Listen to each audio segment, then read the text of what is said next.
زما په کار رانلې زه نن خپل مال د الله د اور نه بچ نه کم زه نن خپل مال د الله جنت ته داخل نه کم نه زه نن مال د جهنم نه بچ نه کم هلک عني سلطانیه هغه بادشاهت مې هلاک شو هغې م زه د الله د اور نه بچ نه کم د دې ټولو انسانانو دا یو تمنا ده دا ارزو ده او دا ارمان لري چې زما دې د خوشحالۍ نه ډک ژوند دي زما دې د سکون ژوند دي زما دې د راحت ژوند دي زه دې خوشحاله ژوند تیر کم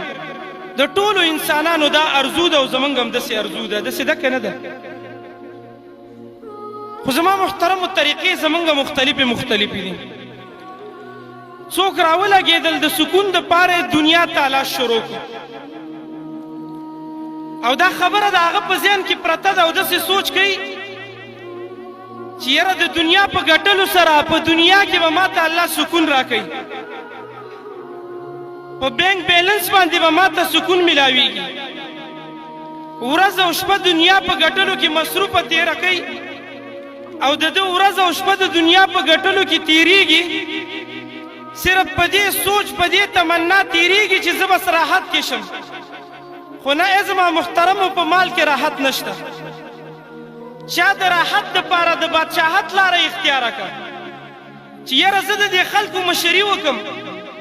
د دوی نمایندګي وکم د کلي ملک شم خان شم مشر شم په دې کې به ما ته راحت او سکوني ژوند به مې د خوشحالۍ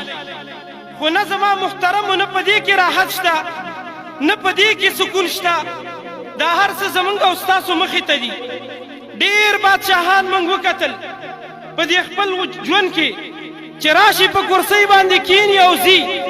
د هغوی زندګۍ ته وګوره څومره ستړې زندګي څومره بې سکونه زندګي څومره بې راحته زندګي څومره د ټینشنونو زندګي نو معلومه دا شوه چې سکون نه په مال کې شته معلومه دا شوه